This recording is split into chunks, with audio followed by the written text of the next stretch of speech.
Welcome to the deep dive. So, you sent us these really interesting excerpts from How to Think in English, and lots of you seem keen to, well, figure out how you make that jump, right? From constantly translating in your head to actually thinking in English.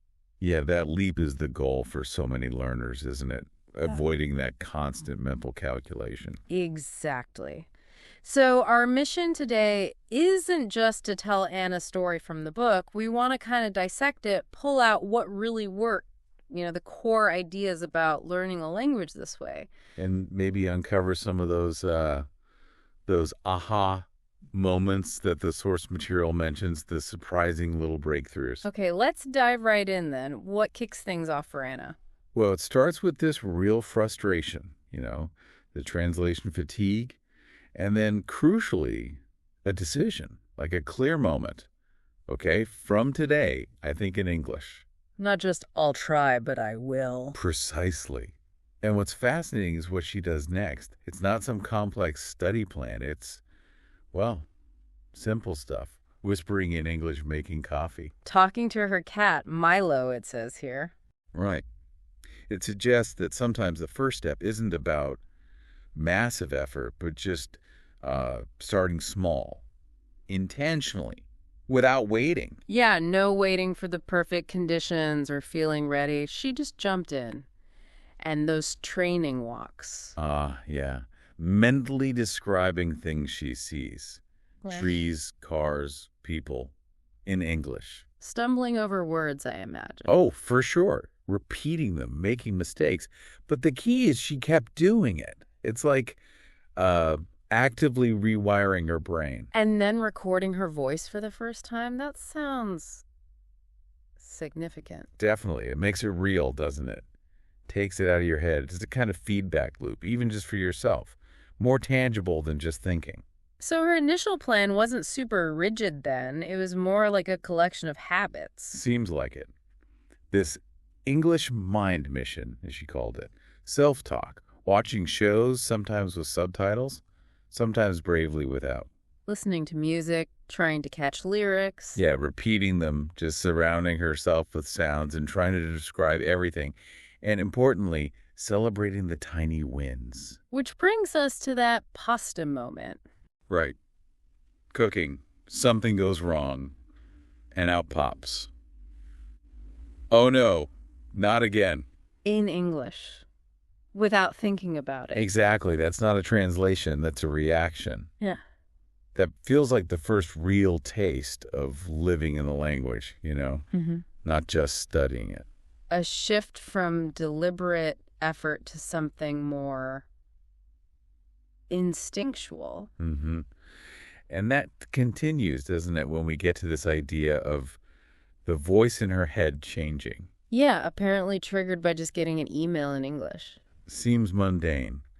But her reaction wasn't. She consciously decided, stop translating, think in English. Right there, reading the email. And that deliberate choice actually starts changing her internal monologue. That's what the text suggests. Yeah. Suddenly, describing the park isn't this labored translation exercise anymore. The thoughts themselves are forming in English. Wow, it's like flicking a switch. Maybe not quite that instant, but a definite shift. She talks about feeling like she's talking to herself in English, not just reading or reciting. And she started that English Mind notebook around then. Yeah, like giving that new inner voice a physical home, a place to write down thoughts, maybe phrases she liked, solidifying it. It's interesting how she advises her colleague Lucas later. Just start small, talk to yourself. Right. It reinforces that a lot of this groundwork is internal. You don't necessarily need a conversation partner for this initial phase of changing your thinking patterns. You're building the foundation inside. Okay, so that internal shift lays the groundwork for what she calls her English bubble. What's that about? It's basically expanding that internal space outwards, actively shaping her environment to maximize English exposure. Like changing her phone language. I've heard of people doing that. Exactly. changing phone settings, following social media accounts only in English, maybe related to hobbies, so it's motivating. Okay, so immersing herself digitally. What else? Podcasts, listening even when she didn't understand everything. Yeah. The text uses a great analogy like swimming. You just have to be in the water. You don't need to be an Olympic swimmer on day one. Just get wet. Precisely. It's about the exposure, the rhythm, the sounds, letting it wash over you almost. And then the breakthrough moment, watching a movie without subtitles. Yeah. And she describes feeling the meaning, not just understanding the words or translating sentence by sentence, an emotional connection almost. So the bubble isn't just hearing English, it's starting to feel it. That seems to be the idea. Yeah. And it starts bleeding into everyday life. Thinking about street signs in English, the time, the weather, just default thoughts shifting. Which then helps in practical situations, like that meeting where she had to explain her report. Right. She could sort of retreat into her bubble, access that English thinking space, even under pressure, became a functional tool. But it wasn't all smooth sailing, right? The source mentions mistakes. Oh, yeah, definitely. Mistakes as teachers. That's a really crucial chapter, I think. Like forgetting the word moderate on a video call. Cringeworthy moment we can all relate to. Totally. But the key thing is how she reframed it. Her coach helped her see mistakes not as failures, but as signs of growth, evidence she was trying. That's a powerful mindset shift. Huge. And she started that My English Mistakes and What They Taught Me notebook, actively learning from them. So not just moving on, but analyzing, like what? Well, the examples given are things like moderate, the difference between funny and fun, tricky prepositions like in or on the bus, boring versus bored, common sticking points. It turns errors into concrete learning opportunities. Exactly. And then there's that hilarious slip-up, I eat work every day. Haha, instead of I eat at work. You got it. Memorable, maybe a bit embarrassing, but it makes the learning stick and maybe adds some humor, takes the pressure off. It makes the whole process less intimidating. And she starts reading novels for fun, too. Yeah, connecting with a character who's also figuring things out, finding herself in the mess. It shows a deeper engagement beyond just language mechanics, finding resonance. And even burning the rice becomes a learning moment. Right. Instead of getting annoyed, she learns the word burned. It's about acceptance. Okay, made a mistake, learned something new, moving on. That acceptance must be key for building confidence. Yeah, absolutely. Which leads right into confidence in every word. She gets this request for a big project, all in English. And her internal reaction is, I can, I will, not, oh God, can I do this? That's a massive shift, isn't it? It shows that belief in herself has grown. And in the meeting, she wasn't perfect. She was steady. Yeah, clear, even if it's not flawless. And that really highlights what confidence is in this context. It's not about never making a mistake. It's about trusting yourself to try to communicate anyway. Exactly. Progress over perfection. Trusting your current ability and your capacity to handle it. Then comes the really big test, that live presentation to an international client. You can feel the pressure there. But she prepares recording herself, correcting things, building that foundation of self-assurance. And it goes well. She feels she actually believes in herself. That's the payoff, isn't it? Confidence isn't just given, it's earned through that kind of practice and, frankly, through facing your fears. Which really speaks to the next point, the power of consistency. It's not just about those big moments. It's the day in, day out stuff that builds the foundation for them. She sees it in her colleague Lucas, too, right?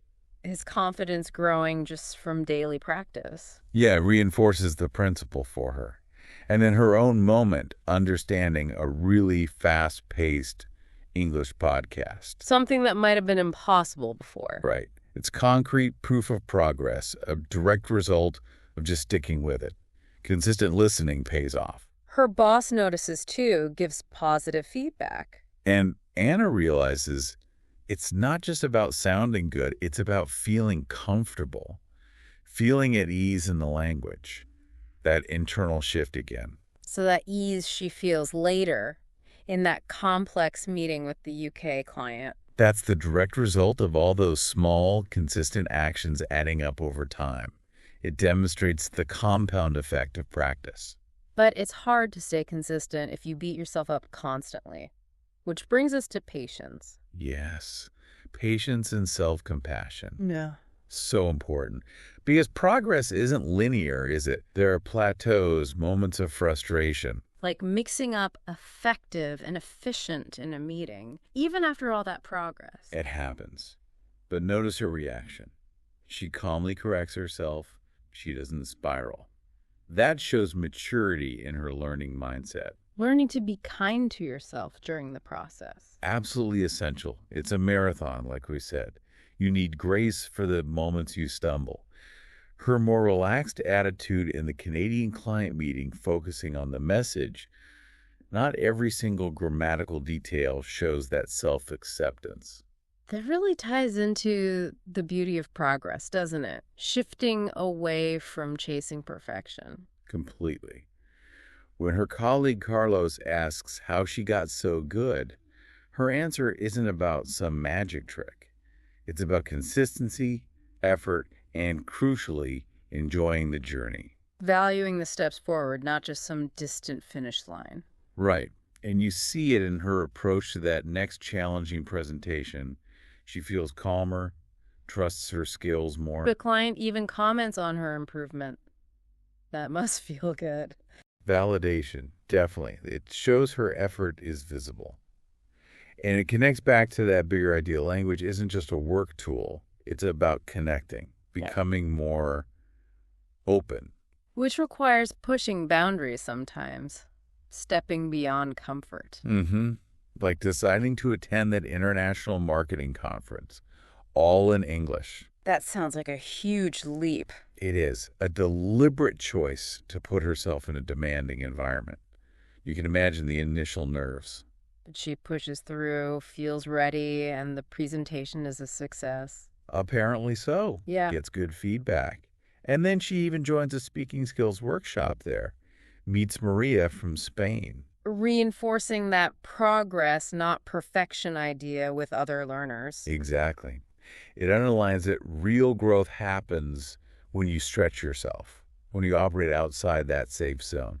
And that feeds back into her regular work, more confidence in team meetings. It feels like the focus shifts here from just skills to something deeper. I think so. Towards the power of self-expression. It's not just about being understood anymore. Like when Rachel compliments her presentation, saying her ideas came across so clearly. Right. It's about authenticity. Language becomes a bridge, not just for information, but for sharing who you are, your thoughts, your personality. She finds herself telling a story at a social event, just naturally, not worrying about mistakes. That's a beautiful illustration. Connecting with people on a human level, sharing experiences, emotions. That's the real power. So language stops being just a skill to master and becomes part of her. Well put. A tool for authentic connection and self-expression. You see it in how confidently she communicates with that new client mentioned later. It's not just functional anymore. Looking back over the whole arc, embracing the journey seems key. Definitely. That shift in perspective about mistakes, seeing them as normal, even helpful. Like when she leads a meeting well, despite a small pronunciation error, it doesn't derail her. She accepts it and moves on, and finding joy in it all. Crucial for sticking with it long term. Celebrating the small wins, having fun with it. Her advice to Rachel about learning French, be resilient, have fun shows. She's learned that lesson herself. The journey itself becomes the reward, not just reaching some endpoint. Precisely. which leads to the path ahead. Realizing that fluency, or whatever level you reach, isn't the end. It's just the start of more learning. Kind of a continuous exploration. The focus shifts from hitting a target to just enjoying the ongoing process of getting better, learning more. So she sets new goals, but they're achievable, keeps the momentum going. Exactly. And connects it to future possibilities, travel, reading more complex things. It keeps the motivation alive. It's a lifelong adventure, really. And part of that adventure is seeking out new challenges, stepping into the unknown. Yeah, not getting complacent, like deciding to go to that international language exchange event. Putting herself out there again, probably nerve-wracking. For sure. But talking with Thomas from the U.S., pushing past the nerves, that real-world spontaneous conversation is invaluable. You can't fully replicate that from textbooks. It's about engaging with the world, right? Yeah, Making connections. that's it. And realizing that the unknown, the uncomfortable situation, is actually where the growth happens. So she enrolls in a business English course. Another challenge. Always pushing the boundary a little further. Seems to be her approach now, embracing the challenge as part of the ongoing journey. So bringing it all together, the power of the journey, looking back over that year. It's quite a transformation, isn't it? And it's not just about her English skills. It's personal growth. Accepting imperfection, focusing on progress. Realizing it's continuous, broadening her world, deepening relationships, opening up opportunities. It sounds like the process itself made her more resilient, more open. I think that's the core message. The journey transformed her. Finding joy in the challenge, understanding that the possibilities keep expanding. Okay, so wrapping up this deep dive into Anna's experience. Wow. Several things really stand out, don't they? Definitely. That initial conscious decision was huge. Then building that immersive bubble. And the mindset shift around mistakes, seeing them as data, basically, as learning. Yeah, and how confidence grew through actually doing things, not waiting to feel confident first. Consistency, patience, self-compassion too. Valuing the progress, not just perfection. Pushing the comfort zone.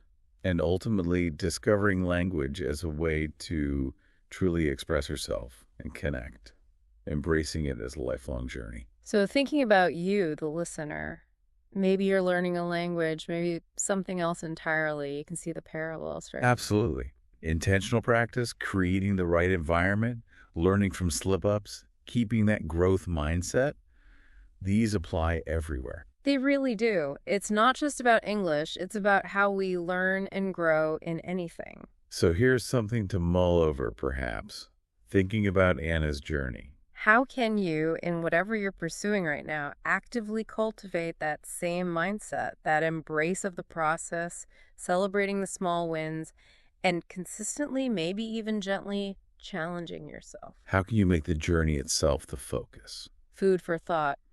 Thanks for taking this deep dive with us.